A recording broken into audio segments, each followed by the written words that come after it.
Man has become a slave to his own creation. He produces endlessly, consumes endlessly, and yet remains empty and restless. The solution is not to have more, but to be more, to awaken from the half sleep of possession and step into the aliveness of being. Being is not something one can acquire like a thing, it's a process. To have knowledge is to retain facts. To be knowledgeable is to use them productively. To have faith is to cling to something. To be faithful is to live it. To have love is to hold another. To be loving is to give of oneself.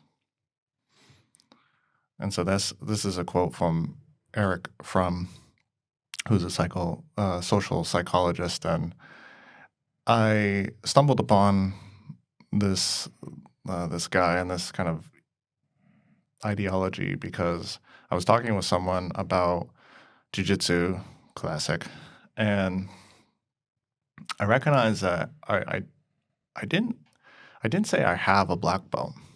I said that I am a black belt. It made me think a little bit because we've talked about it before, but that piece of fabric that I wear really is not meaningful to me, in fact. But my being is meaningful to me, right? The identity part of being a black belt is meaningful for me. And I think we as a society we want a lot. We want a lot of money. We want the fit body. We want fame. We want people to love us. We want to have all those things. But it turns out with everything that we want, there's a lot of things that we don't want with the exact desire. Yeah, I am a black belt, but I also have a broken body. Look at my fingers. They're a disaster. I can't even, I can't screw a bolt, right? I've spent countless hours on the mat, like sacrificing social time and getting up early in the morning on the weekends, every weekend. And, I have jiu-jitsu accessories. I have jiu-jitsu clothes. I have all those things, but the totality of my life really revolves around being, because I accept the broken body and the pain and the nights of getting smashed on the mat for years and years and years. But these are not things that people often think about when they think about having.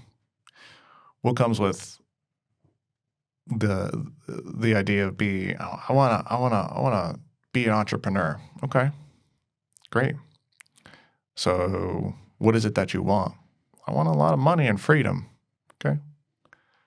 But with that, you have the endless stress of constant problems. You have no off switch on work. You're always working, right? Are you willing to accept that? And so, with every desire, there is two sides of the coin. One is the more glamorous kind of parts, right? The fame, the whatever. The other part is the things that we don't often think about, and not. You can get the things you want, but you have to accept those things as well. And so that's what I want to talk about today. Okay. I like that. Yeah. I really liked in the middle of your quote when you said,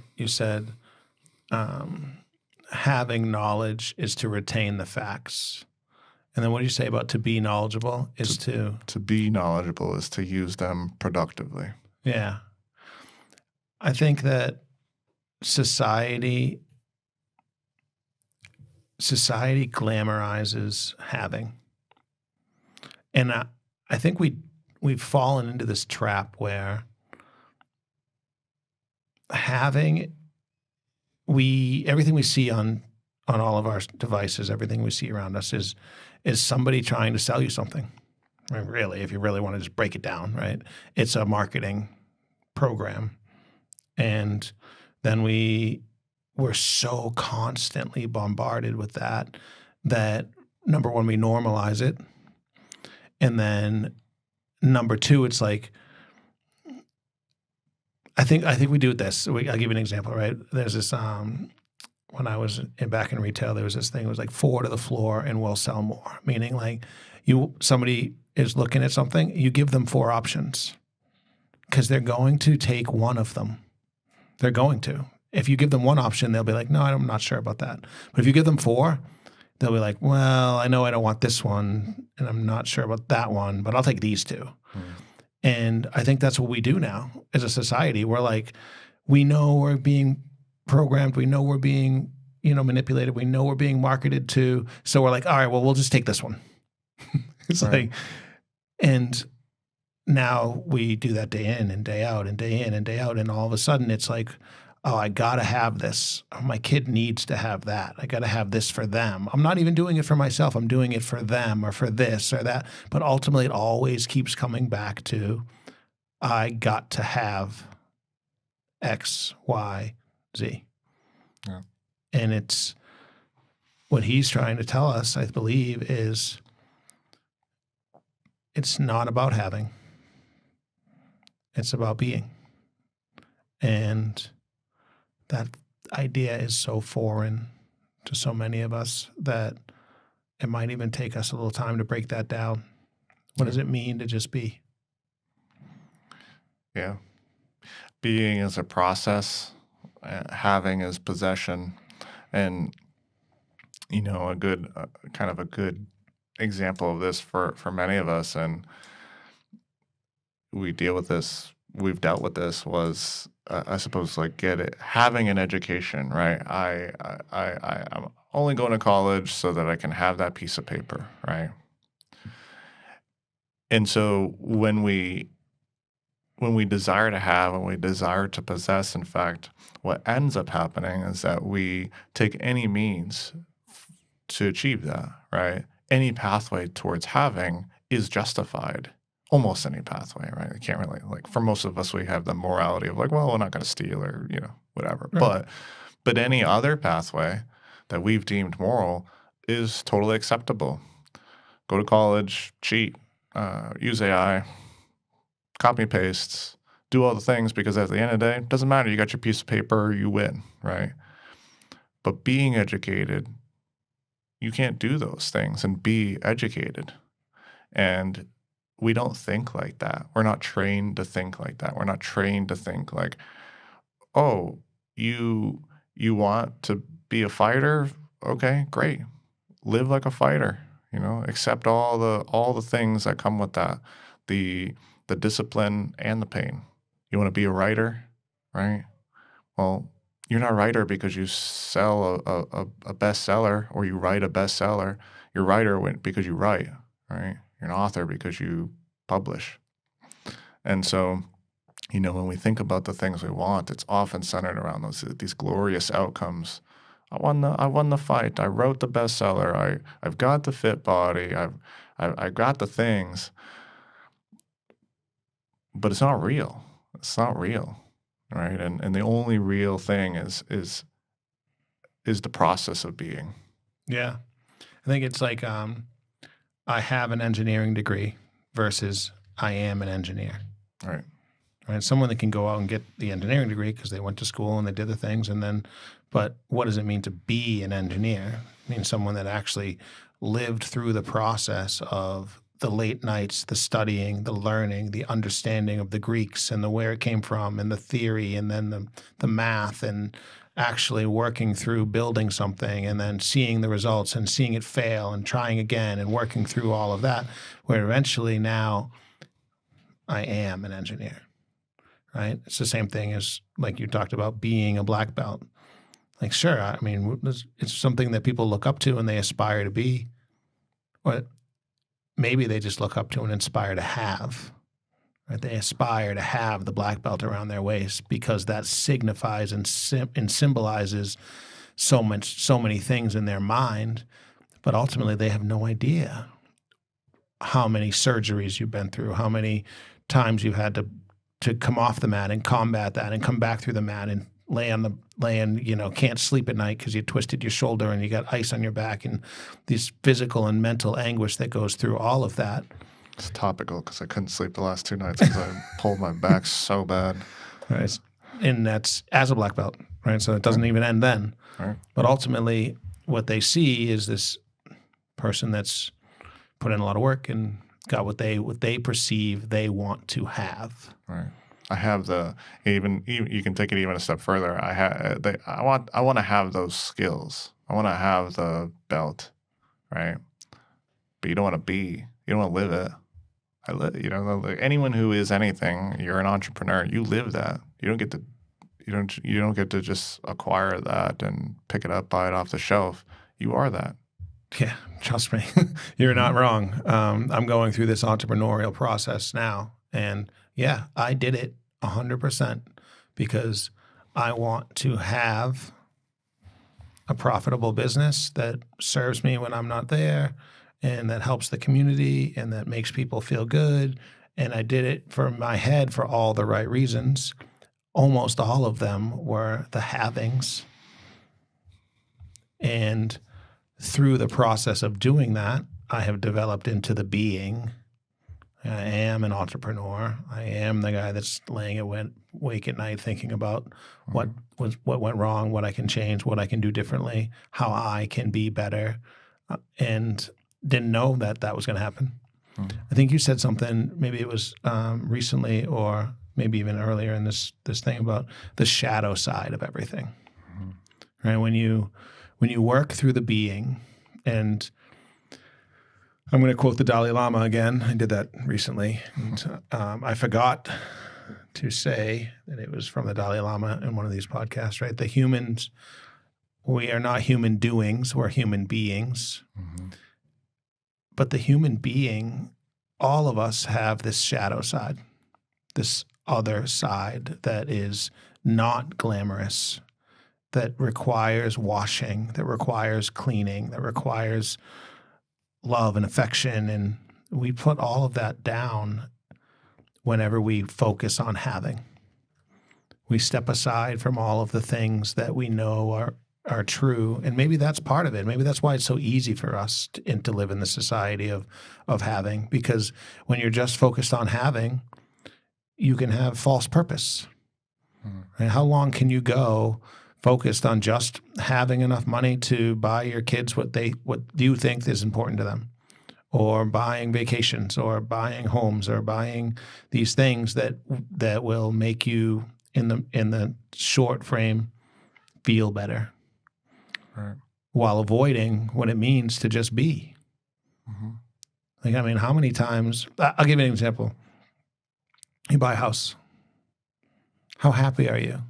You're through the roof. You're like, pun intended, right? You're so excited, right? And what happens next?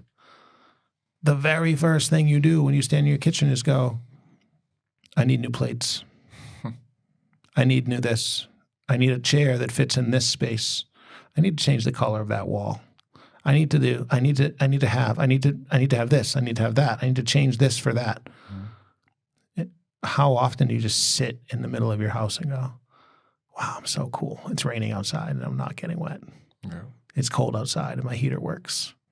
I'm going to go upstairs and take a shower in my shower that's going to clean me off and make me feel good. I mean, maybe it's just me. Maybe I'm pretending that it's just me, but I don't think so. No, I think very well said. I love that the original quote too, like we're human beings, right? Not doings or havings. And yeah, I mean, we are trained that way to acquire something. There's some almost tangible thing that is going to fix you, make you feel better, when the truth of the matter is that there is nothing. And this is actually, it goes beyond kind of a philosophical idea too, which, I always like the actionable kind of stuff for whenever we talk about these kind of ideologies. But the interesting thing is that people see and feel this, right? You can't fake being a writer, say. You can't just fake it. Like it's obvious. You can't fake being, having jiu-jitsu skill and being a black belt or a blue belt or this or that. You can't really fake that. And so the only way forward is to aim to be more, right? And be whatever it is that you want to be. You can be an entrepreneur today by saying I'm an entrepreneur, but the burdens that you bear are the proof of it in some way as well. And so you have to aim to be for months and months and years, right? And there is a process to that, right? Recognizing when you're in having mindset. To your point, I'm gonna buy the new plates, or I'm gonna buy the new jiu-jitsu gi, or I'm gonna buy this new weight loss program, or I'm gonna watch this YouTube video and I'll acquire just the right knowledge to fix my problems. When in fact, it's not that way. In fact, it's a process, and it's not glamorous, right? It's the reason why we don't do it is because it's not quick. It takes time. It will require consistent effort. It will require a mindset shift. It will require mindfulness, and you have to have a vision. Yeah, and you can't look in the normal places for it because, like I said, everything we're being shown on a day-to-day basis is about having.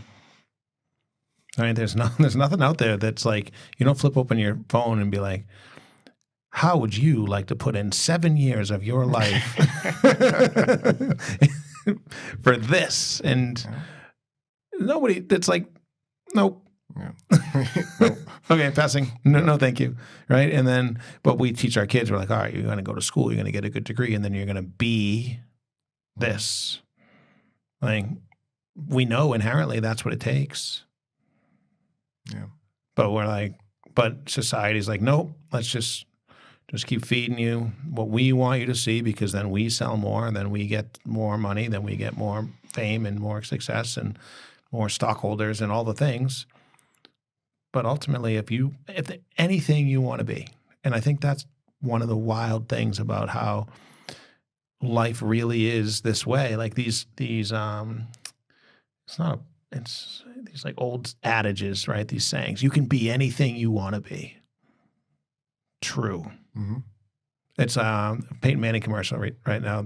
See that one out there? He's like a motivational speaker, and the guy's like, I want to be a this. And he's like, good, you can be that. And he's like, I want to be a that. And he's like, good, you can be that. And then the guy's like, I want to be a NFL quarterback. And he's like, it's kind of a niche group, but go ahead, you can do that too, It's like, you can do it. You can be anything you want to be. I mean, just to bring it back to wrestling, there's a kid named Anthony Robles that has one leg, and he's a Division I national champ. Mm-hmm. You can do that, but you got to have both sides of the coin. Like, to your point, you got to put in the work. You got to go through the bad days. You got to find new coaches when the coaches you have aren't serving you. You got to be mentally tough. You got to ask for help. You got to do everything. You got to do all the things. And the process is how you get to be. It's not the outcome that is the being. It's the process. Right. Every meaningful state of being has its shadow, right? And so to be a parent means that you carry love and worry, right?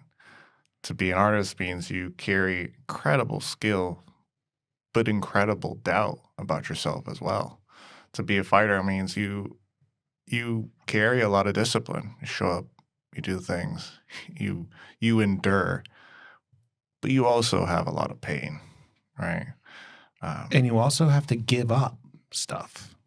Exactly. Like that's one of the parts too, where it's like you can be mediocre, you can be average at a lot of things. You can try to say, I want to do this, but I want to give that up, so I'm going to do both. Okay, great. Then you'll have skills in both, but you may not be one or the other. Right. And I think that's a part that people forget too. Like, I mean, the parenting thing, I can't speak to it as my own personal self, but I mean, I can speak to it pretty effectively. Like, you want to be a dad of 3 kids, well, you're going to give up a lot of stuff to do that. Mhm. And it's worth it. Everybody that I've talked to says it's worth it, right? You want to be a black belt? Yeah, well, you're going to give up Tuesday night, Friday night, Saturday morning, Sunday morning, and sometimes Wednesdays Mhm. for a long time. Yep. Right? And if we have that open, honest conversation with people, I don't think it would change a lot of people's minds. I think it would set realistic expectations. Right? Like if you want to be an entrepreneur, well, remember that Tuesday, Saturday, Friday thing? Add Monday, Wednesday, and Thursday. Right. You're going to give those up too. Mhm. And that's okay. If it's okay, or you can go and do something else. You can go work for corporate America and be an artist or be a musician or be something that brings you joy. But you're also going to give up a lot of that stuff too, a lot of other stuff. Right. Yeah. Yeah. I like the artist and musician example too. You know, you can be a musician, but you got to do all the things that you know, all the downsides of that too. You have to be willing to accept that, and that's why I think a lot of people don't end up changing effectively, because you are who you are right in this moment, and there is no changing that. Right in this moment, you can't change that. You just are the way that you are. You present as the human that has the experiences and the past and the memories and the skills and all the things that you have acquired up until that point, or you have all the possessions that you do, but you can change. It just requires that it's a process, right? And nothing is going to change that. And the more and more that I learn about, one of the hardest things for people to do, manage their health and eating habits and body, this is something that most people struggle with, or have at least once struggled, or have at least had the desire to achieve the fit body, have the fit body, or whatever it might be. The more that I recognize, I mean, there is no solution that is easy there, and you have to be willing to accept that. In fact, aiming towards the process of being rather than the process of having, kind of like we talk about, is the most effective way. Aim to be strong, not to have a fit body, right? Aim to be a musician, not to know how to play guitar for whatever reason, it's compelling. It's compelling to be that, and the more that you affirm to that identity that you are a musician or you are strong or whatever, the more and more that you will find the momentum carry you forward. What is that? So let's wrap it up for me here. What does it do for you? What does it do for you to be something? Well, identity carries a lot of weight, as we know. And so identity is the only thing that it's weird. It's like it's the thing that everyone sees in some sense, right? Everyone feels that. I feel that you're a mindfulness entrepreneur, wrestler. I feel that. It's true. There is nothing debatable about it. I also feel other things that are about you that you may not necessarily be super conscious of, but they are part of your identity. You're an open person. You're a caring person. You're an intelligent person. All of these kinds of things, right? But we often try to fake. We fake so much. We put so much energy into faking. I'm gonna fake it on social media. I'm gonna fake caring about this, or I'm gonna fake this thing for money, or whatever it is, and it doesn't work. People see right through that. Yeah. And when you get to be something, it makes you feel good. Mm-hmm. Right? It makes you feel secure, right? In your own self, in your own skin, in your own clothes, because you know that you did it. You know that you put all the time in. You know that you didn't just use ChatGPT to get your engineering degree. You put in the work. You understand it inside and out. You can explain it to somebody. You can, if something goes wrong, you can fix it, right? these countless examples. Anybody that's listening can use one of their in their own reality. And how does it make you feel? Like that's what I want people to take away when you think about this. Like whatever you think you are, you are.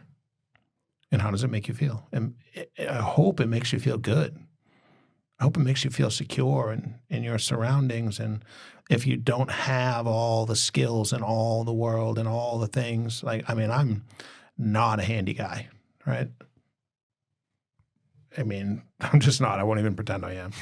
So I'm not. Okay, cool. But I am those other things, right? I'm a caring person. I am someone that works hard at learning and being open and showing people that it's okay to be vulnerable. I am that. Okay, so I feel secure in that. And when I have to go fix something, I feel secure in the fact that I can call someone and ask them to do it. Yeah. But that's security. That's what it means to be, right? And I think that's part of what Fromm was saying. Mm-hmm. Right? That's what leads to this good life, this happy and fulfilled life is not the having, it's the being. And it's through the process of getting to be that you can really find yourself and find what matters to you. Yeah. Yeah, no, I well said. He does touch a lot on that subject, that to be something, to target that as how someone has fulfillment.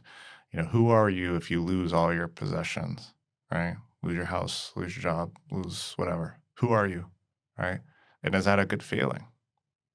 I'd venture to say that a lot of people, that would not be, whatever is left is not really something that they're super thrilled with. And that's okay. Again, we're kind of taught these things, so it's no one's fault, but to be something means that it can't be kind of taken away, and that is, it's a secure feeling to know that.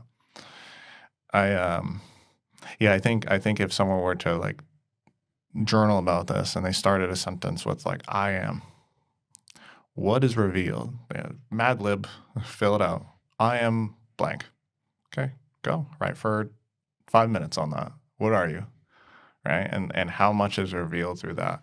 I think you're going to have a lot of for some people, there might be that I am a dad, I am this, I am that, and all things that, anything that is revealed there was certainly built over time, right? It didn't, if you picked up guitar yesterday, the first thing you write is not, I am a musician, because that requires time and it's a process and it requires effort and it requires to be that. But I think a lot of issues with identity will also pop up there. I am worthless, right? If that pops up, not great. And no amount of having is going to fix that. There's an amount of doing and being that will fix that, but only through time. And so, one of the things that I think I was kind of like reflecting a lot on this. This is actually like the main topic of reflection for me this past week. And I kind of came to the conclusion that there are a couple things that we can work into our day-to-day that might help with this. And one of the first things I thought was to seek depth. We have such limited depth with a lot of the things that we engage in right now, whether it's books are replaced for short form videos, right? And albums are replaced by Spotify playlist algorithms, and it lacks appropriate depth, and then we lose focus, and we don't have the ability to sit there and really meaningfully engage in anything. I love that. I'm kind of taken aback by it because I'm going to openly reflect here for a second. I can't, off the top of my head, tell you something that I have intentionally sought depth on recently. Much of what I have been working on has been quick answers, Just want the answer. Just got to get that. Just got to know the next step so I can get to the next thing. I'll give you an example. I laughed. The audience has no idea. Ryan has a little bit of an idea, and the people in our labs have a dramatically intelligent idea.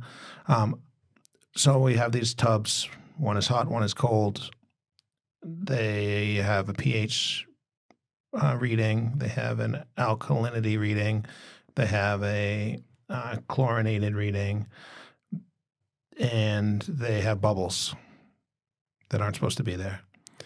And I have been banging my head up against the wall using ChatGPT, using Google, using my manufacturer's help desk, using everybody to try to figure out what's going on with it. You know what I haven't been doing? Studying about the way that water works and the way that pH works and the way that alkalinity works and why certain chemicals, when you add it, will affect something that goes up or down. I've essentially been reading the back of labels and saying, all right, it says I can add this much to this, so I'll add it. And okay, that didn't work. All right, now what do I do next? And not saying I should really become an expert on water because my business now is essentially water. And as I'm even saying this, it's funny because what I sought depth on was physiology and the way that the body responds in water, both warm and hot. I mean, cold and hot. The way that the body responds in the sauna, the way that the mind responds to fight or flight and your parasympathetic nervous system. And I sought that out so that I could have the information. But when it comes to fixing this challenge that I have with the tubs, I just want the answer. And I think that if I'm being transparent with everybody and the people are being transparent back, there's probably a lot of things in their world where that's happening to them quite a bit. So that idea of seeking depth, while it takes more time, I will eventually be an expert on water, where right now I have 2 tubs that are broken that I need to fix. Yeah, that's a great reflection. Exactly.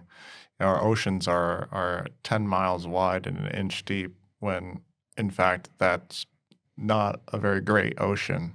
And you're better off with a puddle that spans 10 feet and with a depth of 10 miles, right? And I think this is something, a bit of an aim for myself, hopefully over the next couple months, is that I want to engage in depth because I know it, and we all know it, and that's the thing, and that's what got me thinking about it, is that depth is real, right? We have so much information.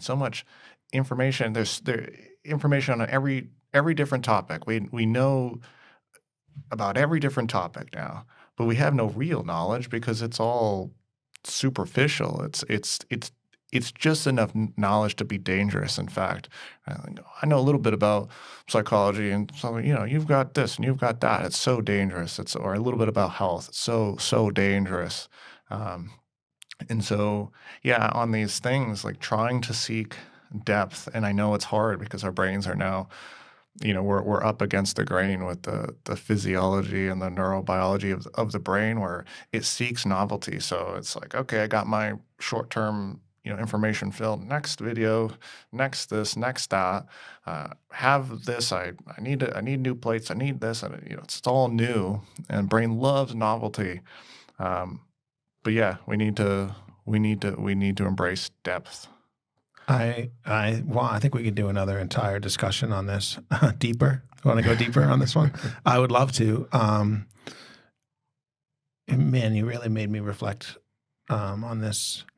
And I just think there's countless examples of us living this surface level. I mean, we refrain from politics here on the podcast because it's not topics that interest us, right? But this morning I was talking about the government shutdown, right? And this will, just so we're clear, let's just bear with us for 30 seconds. What we're being told is, one side is saying the super high level thing, right? They want to give illegal immigrants health care. They don't want to do that, right? Okay. And everybody goes, all right, let's pick a side. Mm-hmm. But ultimately, if you just go even one step deeper, the people that need to help, the people that go to the emergency room, whether they have health care or not, are being helped because that's the way our society runs. And thank you. I'm glad that that is the way the society runs. And then someone's paying for it, whether it's the health care system or the people that are paying taxes or whatever. And it's being problematic for the whole system.